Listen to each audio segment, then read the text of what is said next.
Hi hello friends. இப்போ நான் எங்கே இருக்குது தெரியுமா? என் அண்ணனோட ரூமில் தான் இருக்கிறேன். இது பாருங்கள், இப்போ தான் என் அண்ணனை போய் பார்த்துக்கிட்டு வந்தேன். இருங்க, உங்களையும் காமிக்கிறேன் என் அண்ணனை. இது பாருங்கள் ஃப்ரெண்ட்ஸ், என் அண்ணன் எப்படி தூங்கிட்டு இருக்கான் பாருங்கள். இப்போ தான் நமாஸ்க்கு போய்ட்டு வந்து என் அண்ணனை பார்த்துக்கிட்டு வந்தேன். உயிரோடு இருக்கும்போது பார்த்தீங்கன்னா ஒரு மனுஷன் என்னென்னவோ பண்ணுறான், செத்த அப்புறம் பார்த்தீங்கன்னா இப்படி ஒரே இடத்துல படுக்கிறான் பார்த்தீங்களா? என்ன பாருங்கள், என்னோட நிலைமை இப்படி வந்துருக்கு பாருங்கள். இன்னொரு விஷயம் பார்த்தீங்கன்னா, என் அண்ணன் கடைசியாக யூஸ் பண்ண தொப்பி இது எப்படியே பாருங்கள். இன்னொன்று பார்த்தீங்கன்னா, அவன் ஃபைனலாக போட்டுது இந்த தொப்பி தான். ஏன்னா இந்த தொப்பி பார்த்தீங்கன்னா தூக்கி போடுறது என்னால் முடியல. அவனோட நினைவாக நான் வச்சுருக்கிறேன். லாஸ்ட்டாக ஹாஸ்பிட்டல்லேருந்து வரும்போது ஃபைனலாக இருந்த மார்க்ஸ் இது தான். என்னோட மூச்சு காற்று பார்த்தீங்கன்னா இதில் இருக்குது. இதுவும் நான் கீழே போட மாட்டேன். அதுவும் நான் பார்த்தீங்கன்னா ஒரு 10 ரூபா கிழிஞ்ச நோட்டு இப்போ தான் எடுத்தேன். காமிக்கிறேன் பாருங்கள். இந்த இதில் இதை பாருங்கள், என்னோட காசு. நேற்று ஒரு வீடியோவில் போட்டு 800 ரூபா வச்சுட்டு போயிட்டான் வீட்டுக்கு. இன்னொன்று இதை பாருங்கள், இது 10 ரூபா கிழிஞ்சிடுது நோட்டு. இதுவும் நான் தூக்கி போட மாட்டேன். இதெல்லாம் பார்த்தீங்கன்னா அவனோட நினைவாக நான் என்னோட பீரோவில், அதாவது கபோர்டில் வச்சுப்பேன் மொத்தம். இது என்ன பண்ண தெரியலங்க, ரொம்ப கஷ்டமாக இது.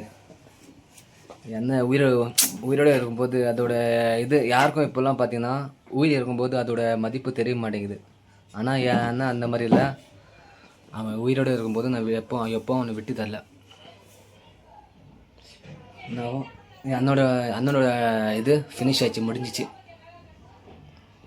இந்த பெட்டு பார்த்தாலும் அவனோட ஞாபகமாக தான் வருது எனக்கு. நைட்டில் தூக்கம் வரல எனக்கு, அவனோட ஞாபகம் தான் ஃபுல்லாக வருது எனக்கு.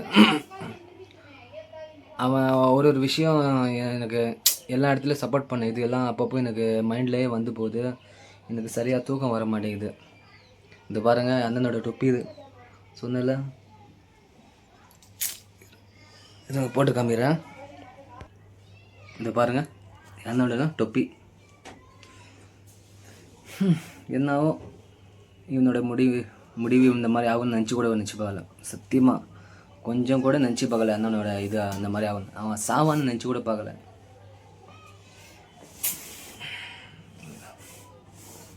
ஆனால் இன்னொரு கஷ்டம் என்னன்னா, அவன் கல்யாணமும் பண்ணிக்கல தெரியுமா? கல்யாணமும் பண்ணிக்கல. அவனுக்குன்னு ஒரு துணை இருந்திருந்தா அதாவது அவனுக்கு கல்யாணம் ஆகி அவனுக்கு அண்ணனுக்கு ஒய்ஃப் இருந்திருந்தாங்க வச்சுங்களேன், அந்த மாதிரி அவன் இருந்திருக்க மாட்டான். அவன் எப்படியாச்சும் ஒரு இது வந்திருக்கும். மைண்ட் பார்த்தீங்கன்னா என் அண்ணனுக்கு பார்த்தீங்கன்னா ஹார்ட்டு கீழே பார்த்தீங்கன்னா ரத்த கட்டி தான் வந்துருந்துச்சு. அவன் என்ன தப்பு பண்ண எனக்கு சுத்தமாக தெரில. இருந்தாலும் இந்த மாதிரி வந்துருந்துச்சு. அவனுக்கு கல்யாணம் குழந்தை குட்டிலாம் இருந்தால் அவங்களோட வாழ்க்கை நினச்சி இவன் ஏதோ பண்ணியிருக்க மாட்டான். இந்த மாதிரி சின்ன வயசில் என்ன ஒரு 35 வயசு தான் என் அண்ணன் இருக்கும். எனக்கு 30 வயசு ஆகுது.